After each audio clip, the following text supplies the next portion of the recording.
I hope everyone's enjoying their Thursday morning so far. Today has actually started off a little bit differently than what I expected. I just got word that the clinic I work at will be shut down until after all this is kind of cleared out, and I'm assuming that maybe possibly when schools get back in session.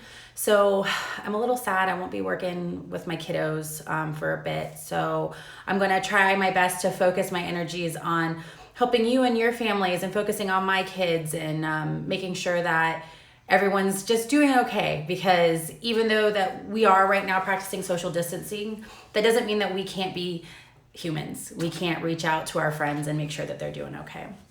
So I'm actually here to share the third step for fighting regression.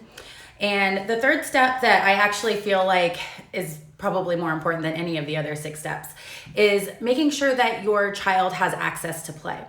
So access to play can mean a lot of different things. I am not meaning video games. Unfortunately, there are some really great video games out there. What I'm talking about are your kids using their bare hands, their brains, playing board games, playing card games, baking a cake with you. That would be considered play. It's something that they're doing with their hands. It's allowing their brain to form some cognitive connections. It's working on their physical abilities. It's creating independent skills that they can use for further independence and even employment. Teaching them to, we were talking about earlier this morning, if you checked out Catherine Witcher's special needs webinars that she's been hosting at 9 a.m. every day. She has one more tomorrow if you haven't been checking in. So go ahead and go over to her website, catherinewitcher.com, to get the link. But anyways, we were talking about baking cookies. That is a great way to access some play with your child. They can measure out the ingredients. They can stir and they can portion the cookies onto a baking sheet. You can ask them to do it certain measurement away from each other so they can utilize a ruler. There's honestly so many different ways that you can incorporate play into their day. I'm actually really excited because my kids are huge fans of cats. We actually have several. And we purchased, actually, I guess I don't see it.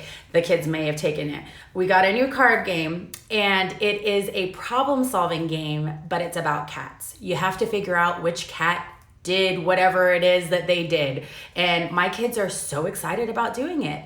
And they probably don't realize how many skills they're going to be learning playing this game. And I find it absolutely hysterical because it's all about cats. They're laughing the whole time and we're creating some great memories, which I think is probably the biggest thing that you can do in this time. Your kids are going to remember how they felt during this time. They are going to remember the period of time that they missed school and they weren't allowed to have access to their friends. And they're going to remember if they were embraced with fun activities and kind of creativity and thinking outside of the box. And they're always going to remember that, and they're going to share that as they grow up, and it's going to actually make them way more resilient. And I'm actually really looking forward to seeing how everything turns out, because this is something that's affecting so many different people in so many different ways. And you're seeing so much creativity, so much resiliency, so many people going out of their way to try to make sure that people are doing okay. So let's just remember, we're all going to take a deep breath. The best way to fight regression and to fight the panic is to access play for everybody. That's including the adults. So I'm going to go ahead and let you guys go. I have a few more things I'm going to do before I pull out that board game, but I will definitely let you guys know and share a picture of it with you on my stories later. I hope you guys have a great Thursday.